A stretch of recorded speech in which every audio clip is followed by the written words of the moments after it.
છે. હું તો એવું જ કહેવા માંગુ છું કે બાબા સાહેબ અને જ્યોતિબા ફૂલે એમનો જે જીવનનો જે સંદેશ છે એ શું હતો, તો એ આપણે એ સંદેશ લઈ અને આપણે આપણા સમાજને આગળ લઈ જવા માટે કે પે બેક ટુ સોસાયટી માટે જ કામ કરવાનું છે ને. આપણે અહીંયા માનો કે આપણા લોકો અત્યારે અહીંયા બેઠા છીએ એટલાનો માનો સમજી ગયા તો સમાજનો ઉદ્ધાર થવાનો છે ના. આપણે બીજા 1000, 2000, એક વ્યક્તિ 2,000 લોકોને બીજાને તૈયાર નહીં કરીએ, આવી રીતે આખા ગુજરાતમાં થાય તો પરિવર્તન કંઈક આવે. ભારતમાં મિસ ફેમિના એની એક સ્પર્ધા હતી, એમાં ફિલ્મ હિરોઈન સલીના જેટલી, એમને જેના જજ હતા ને એ સૌરવ ગાંગુલી, ભારતીય ક્રિકેટ ટીમનો કેપ્ટન, એમને એક સવાલ પૂછ્યો કે તમને આવતા ભવિષ્યમાં મીન્સ કે ભવિષ્યમાં તમને માનવ તરીકે ફરીથી જન્મ લેવાનો તક મળે તો તમે શું બનો? એક તો આટલું વિશાળ શિક્ષણ મળતા ગયા ગણિત તો હું ડૉક્ટર બાબા સાહેબ આંબેડકર બધા તાળીઓથી જે તમે પાડીને તાળીઓથી ગડગડાટથી ઉતારી, પરંતુ ડૉક્ટર બાબા સાહેબ આંબેડકર બનવું સહેલું નથી. ડૉક્ટર બાબા સાહેબ આંબેડકર બનવા માટે તો ખૂબ દુઃખ સહન કરવા પડે, ખૂબ સંઘર્ષ કરવો પડે, જેને જેટલી એક તો કોઈ ન કરી કે હું કે તમે પણ ન કરી શકું.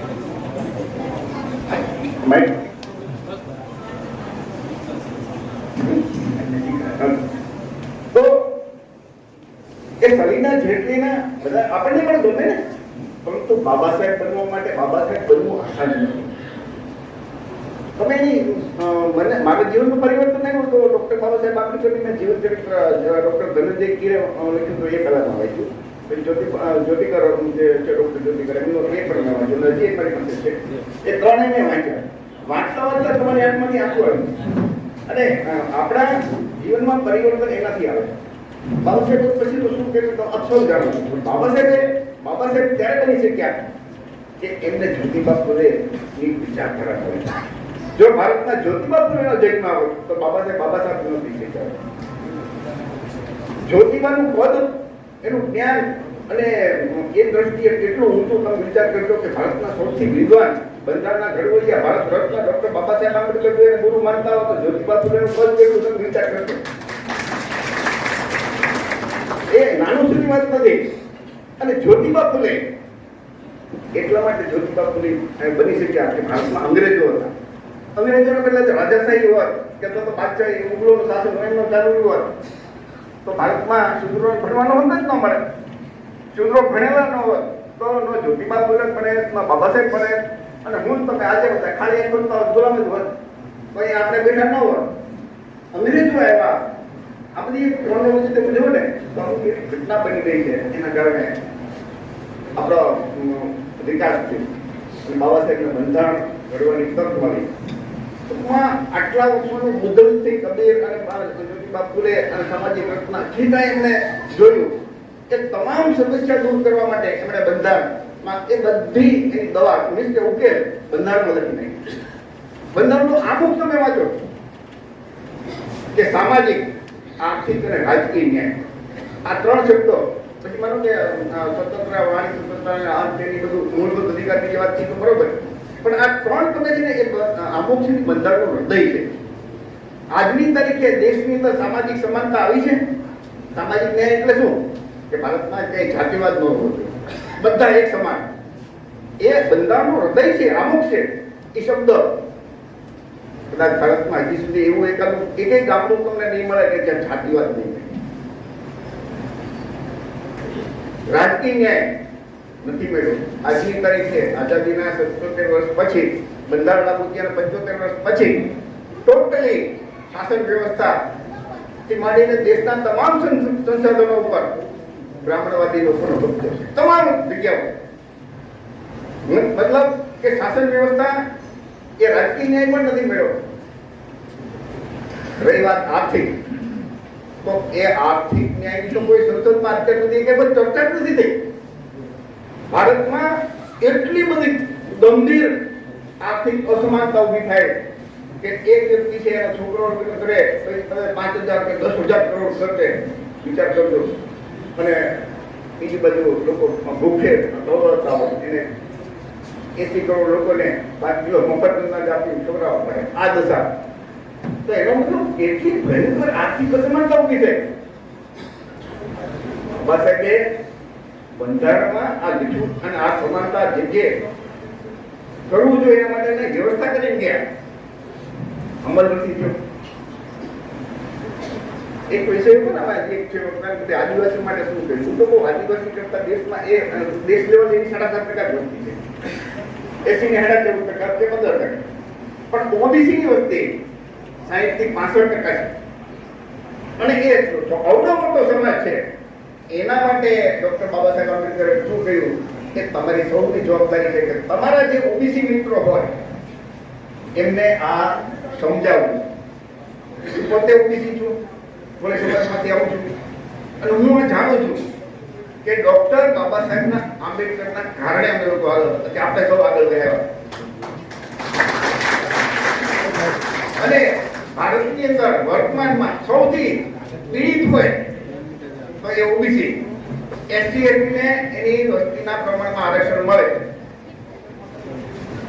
15% સવર્ણોમાંથી માનો કે 7 થી 8%, અડધો માનો કે એ ગરીબ હોય 8 લાખથી ઓછી આવકવાળા, તો એ 7 થી 8% લોકોને 10% એક્સ્ટ્રા આરક્ષણ મળે. એક જ ઓબીસી સમાજ એવો છે કે 65% વસ્તી હોવા છતાં ફક્ત 27% આરક્ષણ મળે છે. અને છતાં એ ઓબીસી ગર્વથી ગુલામી કરવા એની મજા કરે. તો ક્રાંતિ ક્યારે થશે? 22% થી નહીં થાય. તમારા મિત્રો જે ઓબીસી છે એમને કોઈ પણ રીતે સતત સુધારશો નહીં ત્યાં સુધી ક્રાંતિ નહીં થાય. તમે જો ને તો જાતિ આધારિત વસ્તી ગણતરી, મંડળ બરોબર છે, આપણે નોકરીઓ ખતમ કરી નાખી, પ્રાઇવેટ ખાનગીકરણ, કોન્ટ્રાક્ટ પદ્ધતિ આવતું થઈને 20-25 વર્ષ આમાં મોટા ભાગના નોકરી થશે. 25 વર્ષ પહેલા જેટલી સરકારી નોકરી હતી ને અત્યારે એનાથી ઓછી થઈ. ખરેખર તો બધી જ હોય ને. મોટા ભાગના એવા લોકો છે કે અત્યારે સારી નોકરી કરીને રિટાયર થયા, એના છોકરાને નોકરી નથી મળે. આ પરિસ્થિતિ છે કે આ લોકોએ વ્યવસ્થા જેવી કરી કે અનામત નો ખતમ કરે પણ નોકરી ખતમ કરે. તો તમે જ્યાં રિઝર્વેશન નથી, રિઝર્વેશન હોય ને છતાં કેમ ન લેવા, એને એ લોકો પાસે એટલા તરકીબ હોય છે, ભાવતરા કરે. તમે આઈઆઈટી તમે જો તો એમાં આપણા 4 થી 5% છોકરાઓ નથી ભણતા. જે લોકો એડમિશન લઈને ધૂમધામ કરીને છોડાવી દે, એટલા ટોર કરી જાય. ફેકલ્ટી તો છે જ નહીં આપણે. એ બાબા સાહેબ તો લખી ગયા બંધારણ. તો આ શા માટે એ વિચારવાનું કે આવડી મોટી આપણી વસ્તી છે, એસસી એસટી, અને છતાં આપણે અસમાન કરીએ. જ્યાં આરક્ષણ નથી, વૈદિક નાગર મેં કીધું તેની આરક્ષણ નથી, ત્યાં તો આપણે લેવાના. તમે દાખલા કે રાજ્યસભાનો સભ્ય લઈ ગયો, તેમાં આરક્ષણ નથી, તે મોટાભાગની એના દેતા બરોબર છે. ફલાણા ઢીકણા પંચનો અધ્યક્ષના, બોર્ડ નિગમના, આ તે બધા એના. જજમાં આરક્ષણ નથી તો બધા એના. આ લોકો સિંગલ સીટ ભરતી કરે, સિંગલ સીટ. હમણાં વૈજ્ઞાનિક કૃષિ વૈજ્ઞાનિકની ભરતી હતી 200, 250 કે 300 થી. મેં આખો વિડીયો બનાવ્યો, મારી ચેનલ છે દરકારી. એ મને તો 270 હોય તો 270 સીટની અલગ અલગ જાહેરાત, 270 પાનાની એ વેબસાઇટ ઉપર જાહેરાત. એટલે કે સિંગલ સીટમાં આરક્ષણ દેવાની જરૂર નથી, એવો કાંઈક નિયમ એ લોકો બની નાખ્યો. એમ કરીને આ લોકો ખતમ કરે. આપણા લોકોને ખબર નથી, આપણને એમ છે કે આપણા ધારાસભ્યો પ્રશંસન કર્યો પણ એ આપણા નથી ને, કે તો એના જે તે પાર્ટીના પ્રતિનિધિ છે. તો જ્યાં આરક્ષણ નથી, દાખલા કે વિદેશ કચેરી છે તે એલસી તરીકે તમે જોવો તો એ વિદેશ કચેરીમાં પટ્ટાવાળામાં એ લોકો મોટા જનરલ જ છે.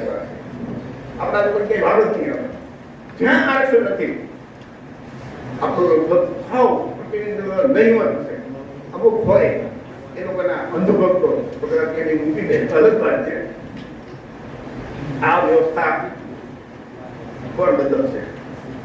આના માટે આપણે એમ કહીએ કે સરકાર જવાબદાર છે. જો કોઈ પણ સરકાર હોય, ઈમાનદાર હોય, એને નૈતિકતા હોય અને નિષ્ઠાપૂર્વક કામ કરે તો આ એક સમસ્યા ઊભી ન થાય. આપણે લોકો ક્યાંય ધરણા, રેલી કે આવેદનપત્ર કે માંગ મૂકવી ન પડે. પણ આઝાદીના 77 વર્ષ પછી મેં તમને કીધું કે દેશના તમામ સંસાધનો ઉપર જો બ્રાહ્મણવાદીઓનો કબજો હોય, તમામ માટે તમે દાખલા કે વીસી તમે જો એમાં આરક્ષણ નથી, વીસી કોના હશે? બધા મોટાભાગના આરએસએસ કે એ લોકોના હશે. તો આ વસ્તુ ઈમાનદાર સરકાર હોય તો દરેકને પ્રતિનિધિત્વ આપે. એનો મતલબ કે સરકારો જે કાંઈ આવી છે એ ઈમાનદાર નથી, એને લોકોએ ઈમાનદારીથી કામ નથી કર્યું, ઈમાનદારીથી બંધારણનો અમલ નથી કર્યો. નહીં તો દેશમાં આર્થિક અસમાનતા કેમ ઊભી થાય? વ્યવસ્થા છે એના માટે એ નથી કર્યું, સરકાર નથી કર્યું, માનો કે નથી કર્યું. કે બ્રાહ્મણવાદી લોકો જ બેઠા છે, એના હાથમાં પાવર છે. તો બ્રાહ્મણવાદી લોકો જ્યારે સત્તા ઉપર બેઠા હોય તો એની પાસેથી હું કે તમે કેવી રીતે આશા રાખી કે આપણા માટે કામ કરે? ઈમાનદાર હોત તો કરે, નથી કર્યું, એ હકીકત છે. હવે હું કહું કે એના કરતા 10 ગણી જવાબદારી આપણી છે. આ સરકાર એ બાબા સાહેબ આપણે મોટનો અધિકાર આપ્યો, આપણે ચૂંટીને મોકલીએ. દર 5 વર્ષે એ લોકો આપણી પાસે આવવું પડે છે અને છતાં આપણે એને ચૂંટીએ. વર્ષોથી પેપર ફૂટે છતાં આપણે એને જ ચૂંટીને મોકલીએ. વર્ષોથી ઓબીસીને આરક્ષણ નથી મળતું, અન્યાય થાય છે, મતલબ પૂરો અમલ નથી કર્યો, આપણે એમને જ આપી મોકલીએ. તો હું તો એમ કહું કે એ લોકો જવાબદાર નથી, જવાબદાર આપે.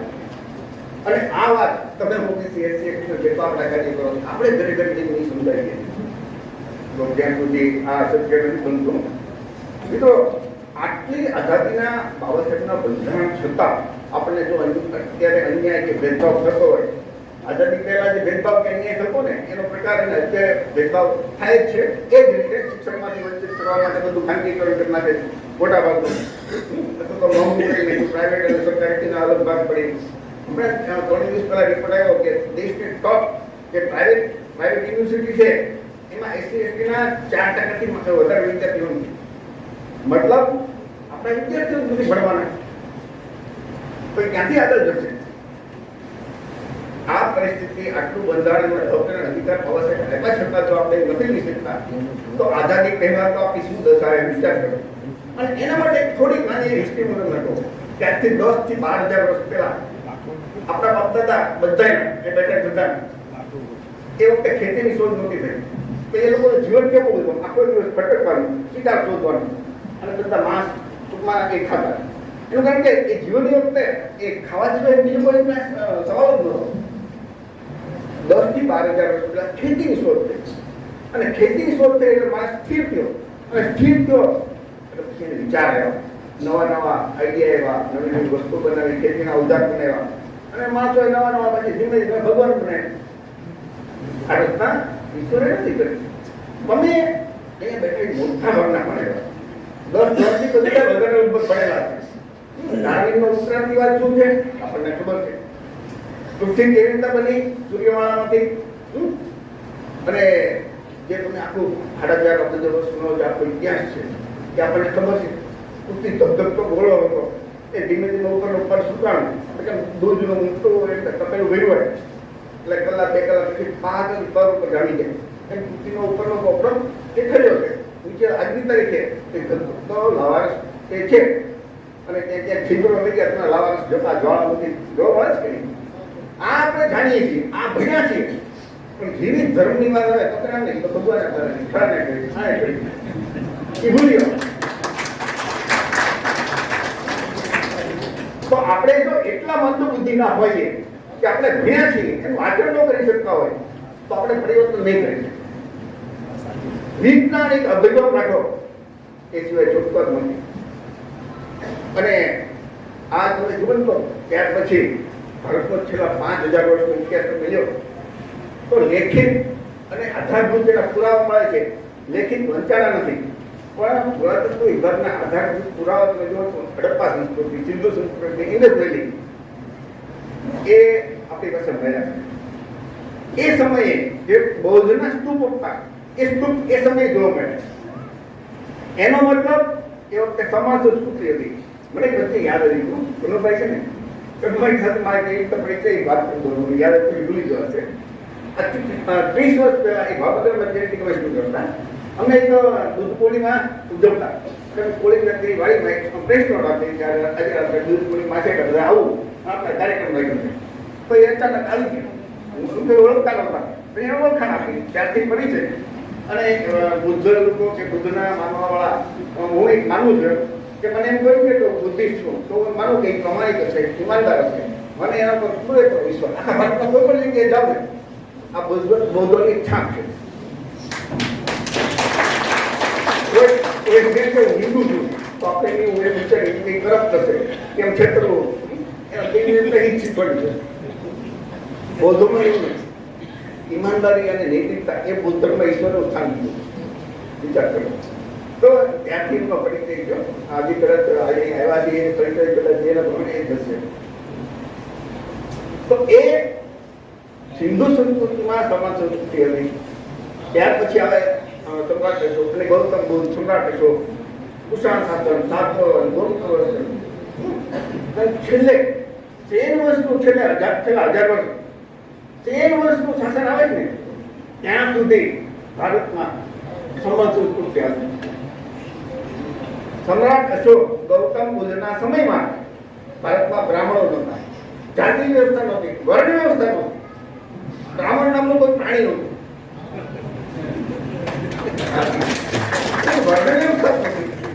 વર્ણ વ્યવસ્થા હોય તો બનાવવું હોય બ્રાહ્મણ હતા જ નહીં આપણને ઇતિહાસ ખોટો ભણાવવામાં આવે ડોક્ટર બાબા સાહેબ આંબેડકર જ્યોતિબા ફૂલે એના સમયમાં જે કાંઈ અવેલેબલ ઇતિહાસ ખોજ એ હતું એના આધારે લીધું પણ અત્યારે એનાથી અનેક ગણું વધારે એ સાહિત્ય મળ્યું છે નવી નવી શોધ થઈ છે કે ભારતમાં ક્યારેક ચાણક્ય નામનો કોઈ પ્રાણી થયું એ ખોટો ઇતિહાસ ઉભો કર્યો ભારતમાં વર્ણ વ્યવસ્થા જાતિ વ્યવસ્થા નહોતી 8મી સદીમાં શંકરાચાર્યે બૌદ્ધ સ્તૂપને શિવલિંગ બનાવ્યા 12મી સદીમાં રામાનુજાચાર્યે 1116 એમાં છે 1016માં એમણે જે બૌદ્ધોના અવલૌકિક બોધિસત્વ હતા એમનું બ્રાહ્મણીકરણ કરી અને એને વિષ્ણુના અવતાર કર્યા હિન્દુ ધર્મના તમામ દેવી દેવતાઓ અત્યારના જે રનિંગ છે એ બધા બૌદ્ધોના છે મહાયાન પરંપરા વજ્રયાન પરંપરા જે કુષાણો આવ્યા ને પછી એમણે આ બધું શરૂ કર્યું કુષાણો વિદેશથી આવેલા એની સાથે એના ધર્મગુરુઓ પણ આવેલા એટલે એ વખતે આ મૂર્તિ પ્રથા શરૂ કરી મૂર્તિ બનાવવાનું શરૂ કર્યું અને આ બધા અવલૌકિક બોધિસત્વ અને છતાં જો એમાં મૂળભૂત સિદ્ધાંતો તો એ પંચીલ ના જતા એટલે કે કોઈની સાથે અન્યાય અત્યાચાર તો હતો નહીં બોધિસત્વ એ વિષ્ણુના અવતાર તરીકે નહીં પણ લોકોને બોધપાઠ આપવા માટે કે સારી એવો કોઈ મને ભિક્ષુ થઈ ગયા એના ઉપરથી બની તો આ બૌદ્ધ ધર્મનું બ્રાહ્મણીકરણ કરો બૌદ્ધ ધર્મ ભારતમાં ક્યારેક ખતમ નથી થયો આ સેવ પંથની રચના 788માં કરી શંકરાચાર્ય અને રામાનુજાચાર્યે જે વૈષ્ણવ પંથની સ્થાપના કરી ત્યારથી બ્રાહ્મણ ધર્મની શરૂઆત થઈ આપણે જે હિન્દુ ધર્મ કહીએ અને 14મી 15મી સદી સુધી ભારતમાં અમુક જગ્યાએ એ બૌદ્ધ ધર્મ ચાલતો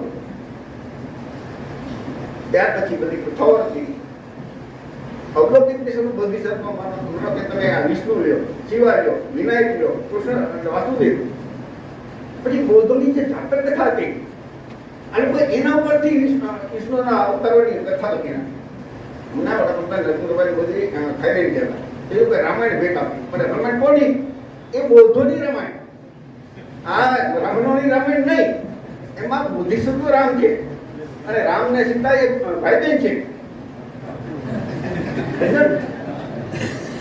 દુનિયામાં જ્યાં જ્યાં બૌદ્ધ ધર્મ ગયો ત્યાં તમને બૌદ્ધોની રામાયણ અલગ અલગ યુદ્ધો મળશે ત્યાં વિષ્ણુનું મંદિર છે ગણપતિનું મંદિર છે થાઈલેન્ડમાં પણ એ આ ભારતનો જે હિન્દુ ધર્મ છે એના નહીં પછી તો મુજબ તો પછી મુસ્લિમો આવ્યા અને પછી એ સમયમાં આ લોકોએ નવા નવા શાસ્ત્રોની રચના કરી મનુસ્મૃતિ માંડીના બધા અને એમાં આપણને લોકોને ગુલામ બનાવ્યા અમારા ભારતના ઇતિહાસમાં ક્યાંય વાંચ્યું છે કે ભારતમાં બધા બૌદ્ધ હતા અને એનો ધર્મ પરિવર્તનનો કાર્યક્રમ થયો અને બધા પછી હિન્દુ બની ગયા સમ્રાટ અશોકના સમયમાં આખું ભારત બુદ્ધમય હતું.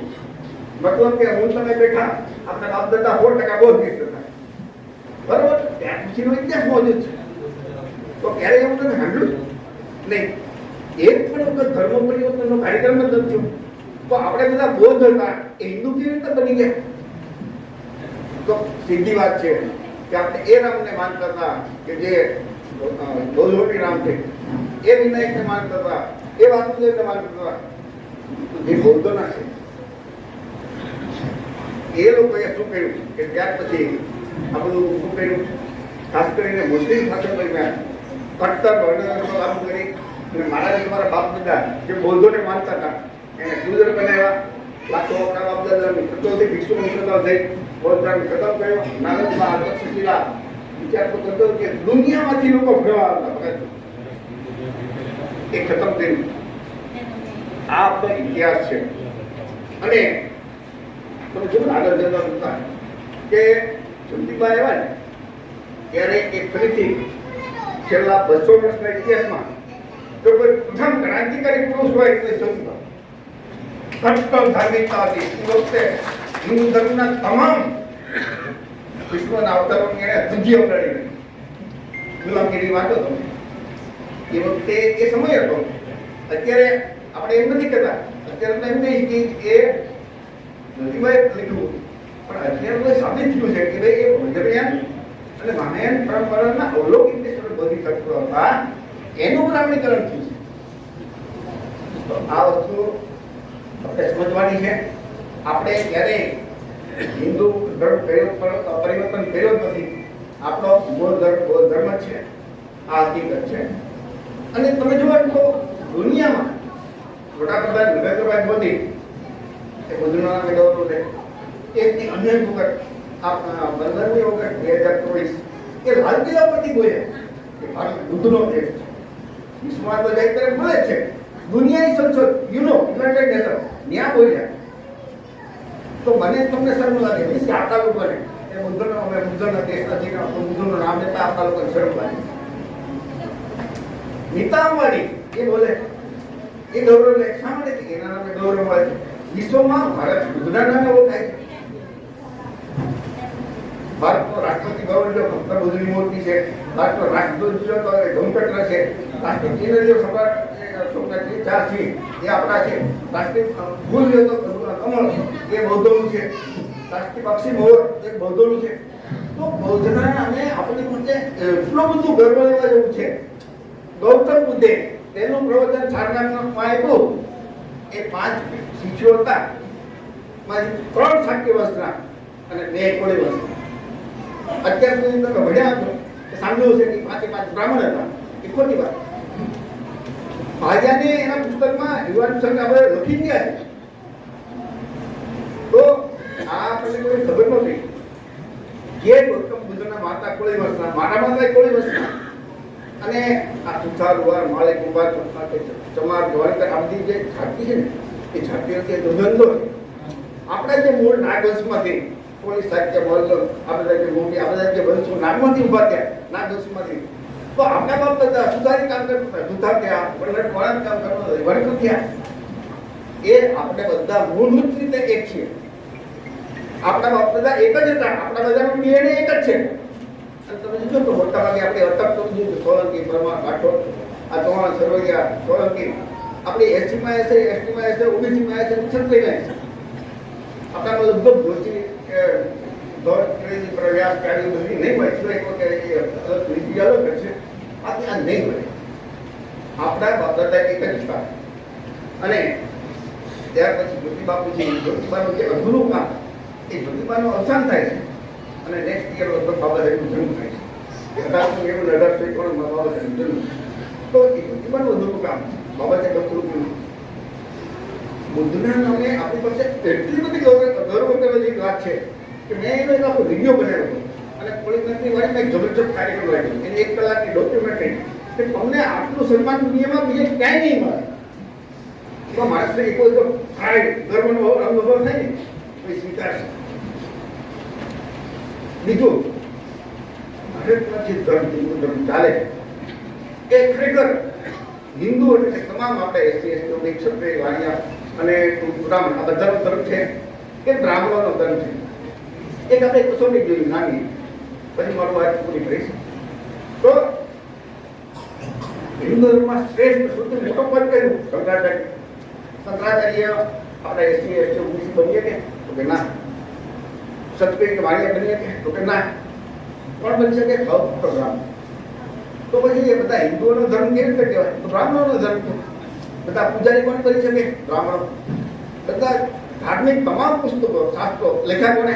તો બ્રાહ્મણો. તમામ ઋષિમુનિઓ કોણ થઈ ગયા? તો બ્રાહ્મણો. હિન્દુ ધર્મમાં તમામ ટ્રસ્ટીઓ મોટાભાગના બ્રાહ્મણો. આ મહાબુદ્ધિ મહાવીર પણ છોડું બોલો ધંધો કરવા માટે. તો તમામ જગ્યાએ ક્ષત્રિયોને સ્થાન નથી, વાણિયાને સ્થાન નથી. તો આપણે તો વાત નહીં, આપણે તો બધા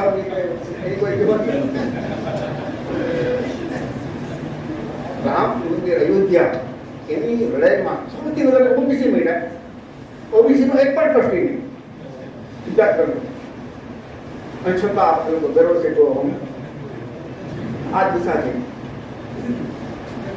આ સમજાય છે ને આપણા લોકો એનું કારણ કે અહીંયા બેઠા છે ને આપણે સમજવા માટે આપણે જેટલું સમજી જશું તો આપણી જવાબદારી છે કે આ વખત આ વિચાર એ આપણા સમાજમાં રહી જાય.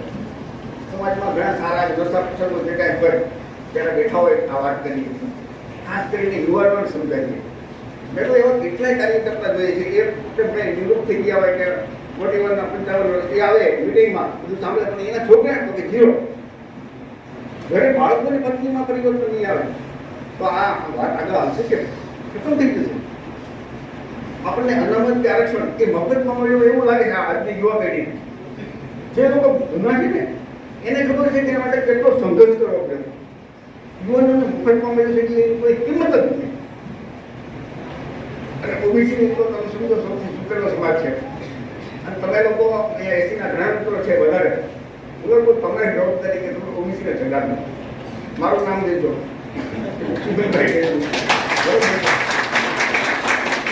એક પુસ્તક બન્યું છે કોઈ સમાજનો ઇતિહાસ અને કથા સમાજનો ઇતિહાસ કે 5000 વર્ષમાં આપણે ઇતિહાસ શું છે, કેમ આપણે જે શાસક હતા એમને ગુલામ બન્યા, કેમ આપણો બૌદ્ધ ધર્મ એ આ બધી ડિટેલમાં લીધી છે.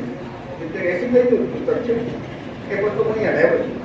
અમે જાહેરાત કરી છે સોશિયલ મીડિયામાં કે અમને કોઈ 40 રૂપિયા એ ફક્ત ગૂગલ પેથી તેમાં અમારા ખાતામાં નાખશે. અમે એને આગળિયા દ્વારા મોકલશું. પોસ્ટમાં આવે નથી જતું.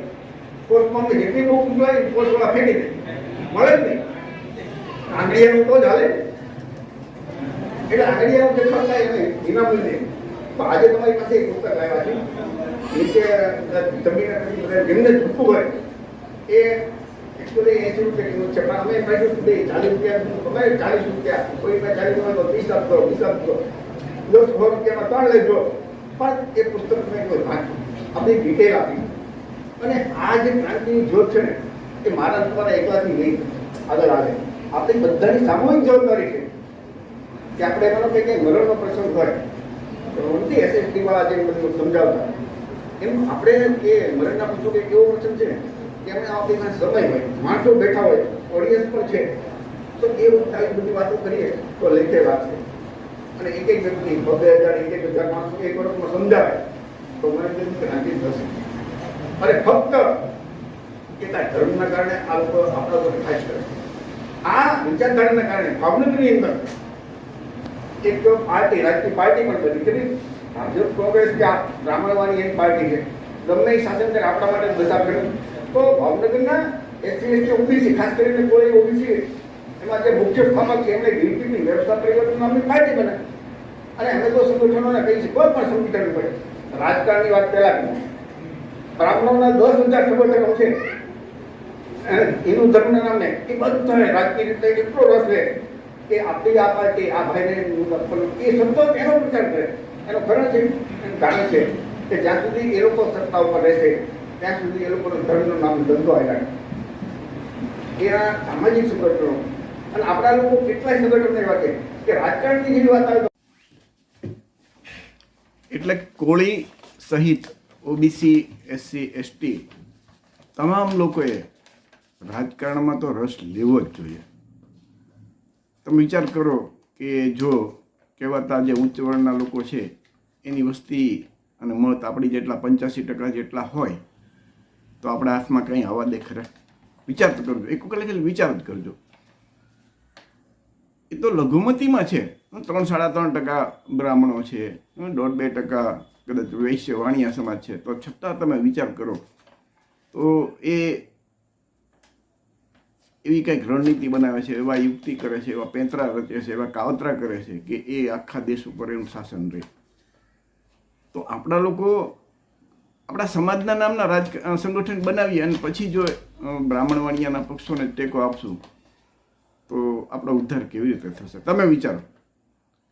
અને આપણે એમની પાસેથી શીખીએ કે જે આ કહેવાતા ઉચ્ચ વર્ણો છે એના જાતિના, જ્ઞાતિના કે વર્ણના જ્યારે સંગઠનો હોય એ આપણા કોઈ પછાત વર્ગોના પક્ષો માટે કામ કરતા તમે જોયા છે? દાખલા તરીકે વ્યવસ્થા પરિવર્તન પાર્ટી છે તો એની અંદર માનો કે એ બ્રાહ્મણ મોરચો, વૈશ્ય મોરચો, ટૂંકમાં એવું હોય છે. બીએસપી માટે કે આપણા કોઈ પણ બીજા પછાત વર્ગના જે પછાત વર્ગનો પક્ષ એટલે કોનો કે જેના સ્થાપક, માલિક અને હાઈકમાન્ડ આપણા લોકો હોય. એ કોઈ પણ નિર્ણય લે એ આપણા SC ST OBCના લોકો હોય તો સીધી વાત છે. અને આપણે એક સાથે એ પણ કે મહામાનવ ડૉક્ટર બાબા સાહેબ અને તથાગત ગૌતમની વિચારધારાવાળા હોવો જોઈએ.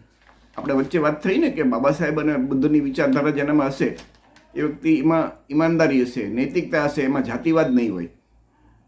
તો જેનામાં જાતિવાદ નહીં હોય, ઈમાનદાર હશે, નૈતિકતા હશે, અને તો એવી વ્યક્તિ આપણા સમાજની કોઈ પણ OBC SC ST સમાજની શાસક બને તો આપણને શું વાંધો? આપણા માટે તો એ સોનામાં સુગંધ ભળે ને. તો આપણે એમની પાસેથી શીખવું.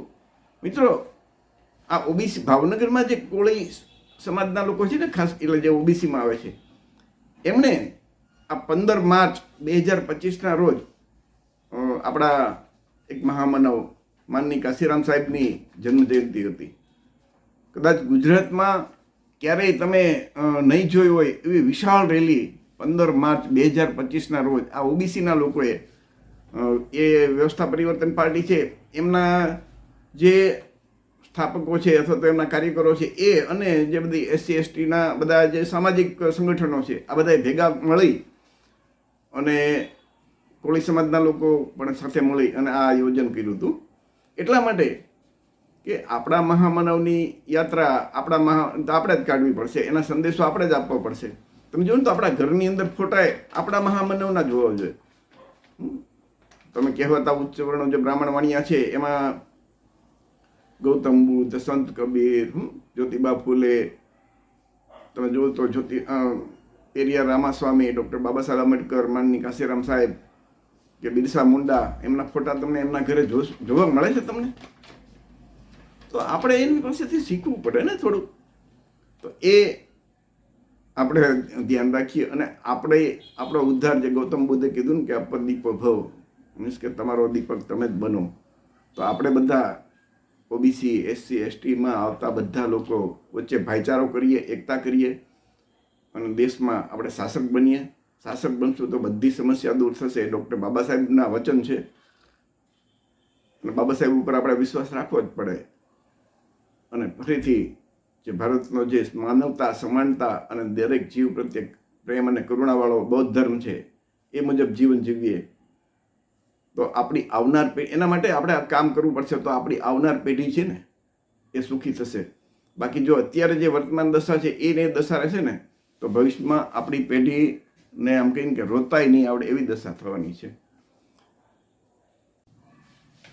તો મિત્રો, મારું વક્તવ્ય અહીં પૂરું કરું છું. આપ સૌને જય ભીમ, નમો બુદ્ધાય, જય સંવિધાન. डॉक्टर आंबेडकर संपर्क अभियान आयोजित संविधान निर्माता बाबा साहेब डॉक्टर आंबेडकरनी 134મી जन्म जयंती અને સામાજિક ક્રાંતિના પિતામહ મહામાનવ જ્યોતિબા ફૂલેની 197મી જન્મ જયંતી ઉજવણીના સંયુક્ત સમારોહનું આયોજન તારીખ 14 એપ્રિલ સોમવાર સવારે 10 કલાકે લાયન્સ ક્લબ હોલ, નવા બસ સ્ટેન્ડ સામે, આણંદ ખાતે કરવામાં આવેલ. આ કાર્યક્રમમાં વક્તા તરીકે નીલમ રાકેશ મકવાણા સોજિત્રાથી, ડોક્ટર જોન પી. પરમાર આણંદથી, ચીમનભાઈ કંટારિયા ઓબીસી ભાવનગરથી અને હરેશ આર રાઠવા આણંદથી ઉપસ્થિત રહેલ વક્તાઓનું સ્વાગત પુષ્પગુચ્છ અને ડોક્ટર આંબેડકર સંપર્ક અભિયાનના પ્રણેતા તેમજ ક્રાંતિ ચક્ર મેગેઝિનના સંપાદક માનનીય કનુભાઈ કબીર દ્વારા લિખિત પુસ્તક જ્ઞાતિ કેમ મરતી નથી, કારણ અને ઉપાય આપીને કરવામાં આવેલ.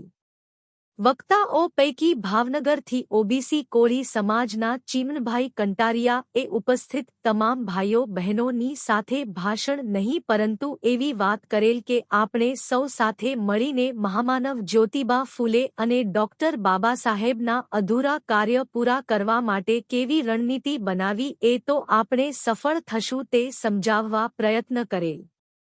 આપણા પૂર્વજ મહામાનવના જીવન અને કાર્યના સંદેશના આધારે ભારત દેશ બુદ્ધમય બને અને વર્ષોથી હિન્દુ બ્રાહ્મણ ધર્મની વર્ણ વ્યવસ્થામાં શુદ્ર વર્ણના અધિકાર વંચિત બનીને આજના ઓબીસી એસસી એસટી સમાજના લોકો સામાજિક આર્થિક અને રાજકીય રીતે પાછળ રહી ગયા છે, તો ડોક્ટર બાબા સાહેબે આપેલ બંધારણમાં હક અને અધિકાર છે તેનો ઉપયોગ કરીને બંધારણીય રહે ઓબીસી એસસી એસટી સમાજ દેશના શાસક સમાજ બને તેવી વાત કરેલ.